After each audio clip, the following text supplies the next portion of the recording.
स्वागत है और मुझे परिचय कराने की जरूरत तो है नहीं।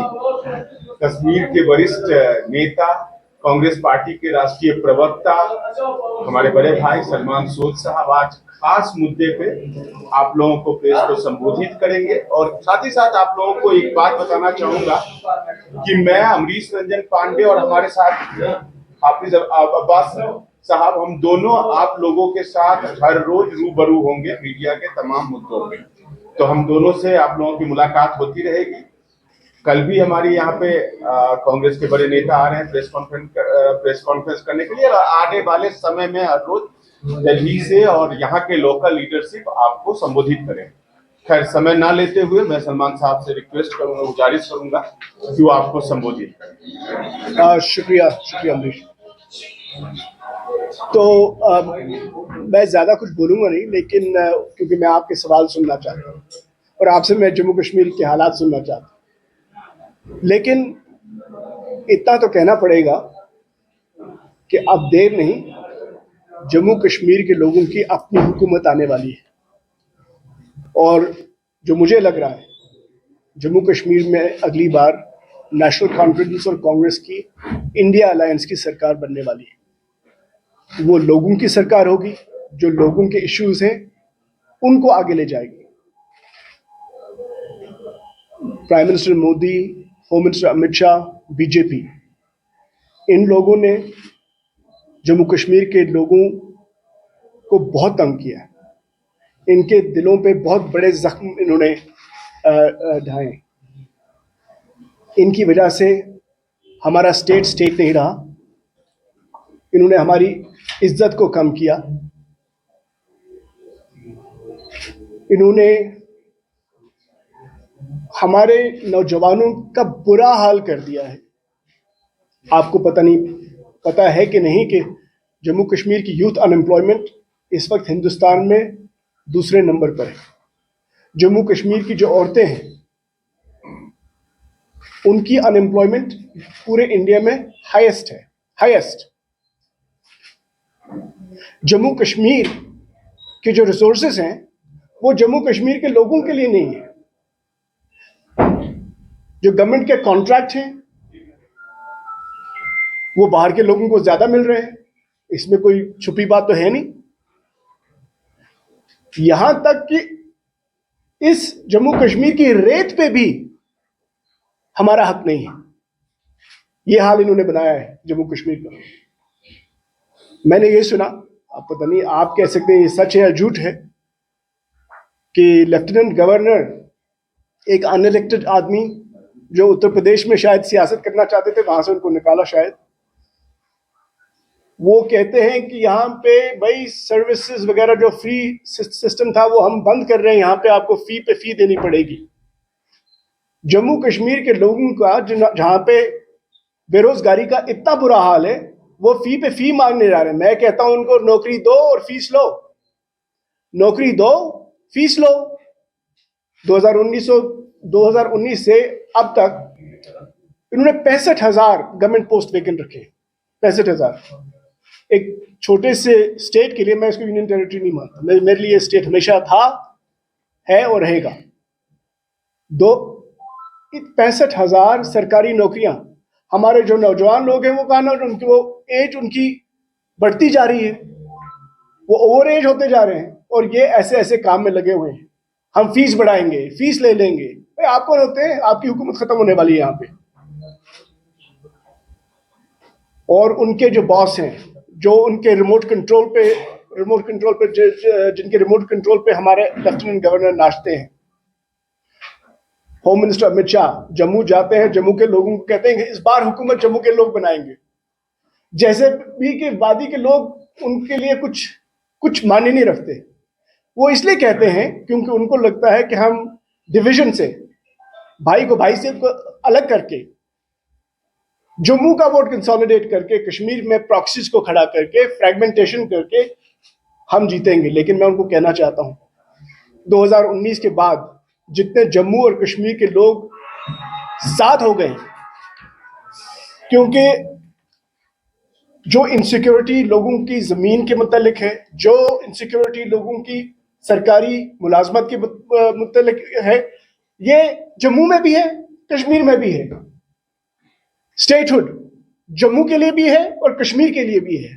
तो वो तो डिवीजन करना चाहते हैं, वो इधर मणिपुर बनाना चाहते हैं। शर्म की बात है कि हिंदुस्तान का प्राइम मिनिस्टर, जो रियासत जल रही है 1.5 साल से, वहां एक बार नहीं गया वो प्राइम मिनिस्टर। इसीलिए वाराणसी के लोगों ने उनको 6 लाख मार्जिन, पता नहीं 6 लाख था, 6.5 लाख का मार्जिन था उनका वाराणसी में, उसको 1.5 लाख पे पहुंचाया। हारने वाले थे नरेंद्र मोदी, इसीलिए उनका मुंह आजकल इतना सुकड़ा हुआ है।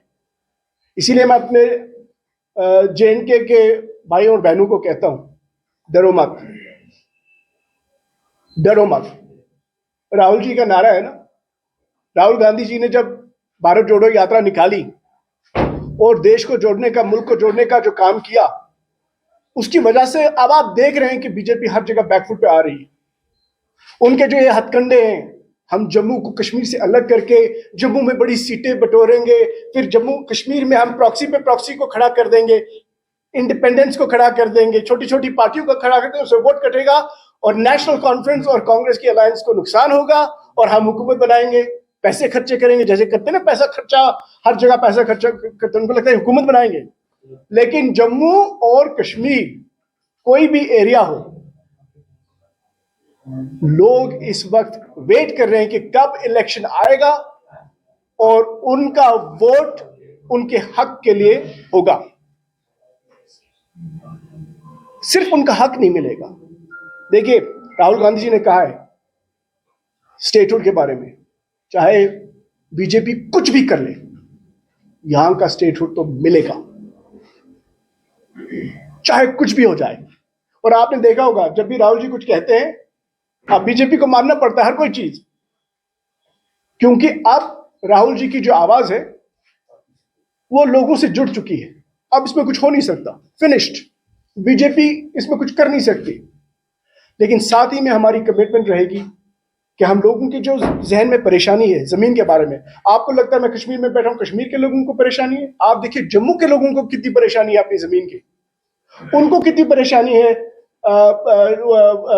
इधर की जो गवर्नमेंट जॉब्स की, उनको कितनी परेशानी है, दरबार मुंह नहीं होता। जो हमारे ट्रेड रिलेशन जम्मू और कश्मीर के बीच में थे, जो आना जाना इतना इन्होंने कम कर दिया, हम इन चीजों को बर्दाश्त नहीं कर सकते। तो खड़गे जी आए, हमारे कांग्रेस प्रेसिडेंट आए, आपसे भी मुखातिब हुए, उन्होंने कुछ अनाउंसमेंट्स की। अभी हमारा मैनिफेस्टो इश्यू होने वाला है, उसमें और ज्यादा अनाउंसमेंट्स होने वाली है। लेकिन कुछ रिमाइंड करा दूं कि खड़गे जी ने कहा, स्टेटहुड के अलावा, इन चीजों के अलावा, उन्होंने कहा कि हर इस घर में जहां पे female head of house hold, जिस घर में सीनियर औरत हो, उनको 3,000 रुपए महीने दिए जाएंगे। बीजेपी ने भी अनाउंसमेंट किया बाय द वे, उन्होंने बड़ा चढ़ा के बोला, हमने 3,000 पर महीने कहा, उन्होंने कहा 18,000। उनको तो शायद मैथमेटिक्स ज्यादा आती नहीं है, 18,000 तो हाफ ऑफ 36,000 होता है। पता नहीं बीजेपी वाले किन्होंने उनका मैनिफेस्टो बनाया है। दूसरी बात यह है कि यहाँ पे बहुत गरीबी भी है। जो पहले हम वेलफेयर करते थे, चावल, उसमें भी कटौती हो गई, लेकिन खड़गे जी ने कहा उसको मोर देन डबल हम कर देंगे। ठीक है, हेल्थ इंश्योरेंस, ये तो बहुत कहते हैं, आयुष्मान भारत वगैरह, 5 लाख कहते रहते हैं। खड़गे जी ने कहा कि जो राजस्थान का मॉडल है, जिसमें 25 लाख एक फैमिली को दिए जाते हैं हेल्थ इंश्योरेंस के लिए, वो होगा। लेकिन हम इन्हीं चीजों पे बात नहीं करेंगे, हम हॉर्टिकल्चर पे बात करेंगे। आप मैनिफेस्टो देखेंगे, उसमें बहुत कुछ अच्छी चीजें हैं हमारे हॉर्टिकल्चर डिपार्टमेंट सेक्टर के लिए। यहाँ इंडस्ट्रीज, पता नहीं आपको पता है कि नहीं, किसी ने बोला है कि नहीं, इंडस्ट्रियल सेक्टर में कोई ग्रोथ नहीं है, लेकिन इंडस्ट्रियल सेक्टर का जो एम्प्लॉयमेंट है उसमें 16% गिरावट है 2019 के मुकाबले में। देखिए गवर्नमेंट का डेटा, मेरा डेटा नहीं, गवर्नमेंट का डेटा। यानी कि हमारे स्मॉल बिजनेसेस तबाह हो चुके हैं, मार्केट्स में पैसा नहीं है। और ये कहते हैं सब ठीक है, कहते हैं टूरिज्म देखो, टूरिज्म देखो, कहते हैं ना, आपने सुना बीजेपी वालों को कहते हैं टूरिज्म देखो। ये कहेंगे 2 करोड़ टूरिस्ट आए। आपको पता है कि 85 जो गवर्नमेंट का डेटा है, आपको इसको देखना चाहिए, गवर्नमेंट के डेटा में ये जो 2 करोड़ के करीब इन्होंने दिखाया 2023 का, 85% जो टूरिज्म है वो जम्मू का है। आप बताएंगे कैसे? कैसे? माता वैष्णो देवी का जो वो आता है ट्रैफिक, उसको भी टूरिज्म में आप डालते हैं। ठीक है, कश्मीर का इंक्लूडिंग अमरनाथ यात्रा 15% होता है। अब ये कहेंगे 2 करोड़, क्या आप लोगों को ये पता है कि 2011 में जम्मू कश्मीर में 1 करोड़ 30 लोग आए? पता है आप? ये जो फिर तो आहिस्ता आहिस्ता बढ़ता ही है ना। तो ऐसा नहीं है कि कोई तूफान हो गया। ये कहते भाई हमने टेररिज्म खत्म कर दिया। टेररिज्म तो खैर जम्मू में आप देख रहे हैं कि क्या हो रहा है, लेकिन आप लोगों में बताऊं, पिछले 30 साल में सबसे कम terrorism related incidents in killing किस साल में हुई? बताइए, किसी को पता है? Does anyone know? Home ministry का डेटा क्या कहता है? पिछले 30 साल में सबसे कम किलिंग किस साल में हुई? कोई बता दे मुझे, आप तो जर्नलिस्ट हैं। 2012, 2012, not 2019, 20, 21, 22, 23। रबिश। आप तो छोटे हैं, मुझसे छोटे हैं। आपको 2011 का पंचायत इलेक्शन याद है? कितने वोट पड़े थे? आपको पता है? More than 80%। 2014 का जो इलेक्शन था, स्टेट इलेक्शन, आपको पता है कितना वोट परसेंटेज था? 66%। ये क्या नई नई कहानी हमको बताएंगे? ये हमें क्या सिखाएंगे? इनको लगता है हमें पता नहीं है और हम लोगों से बात नहीं कर सकते।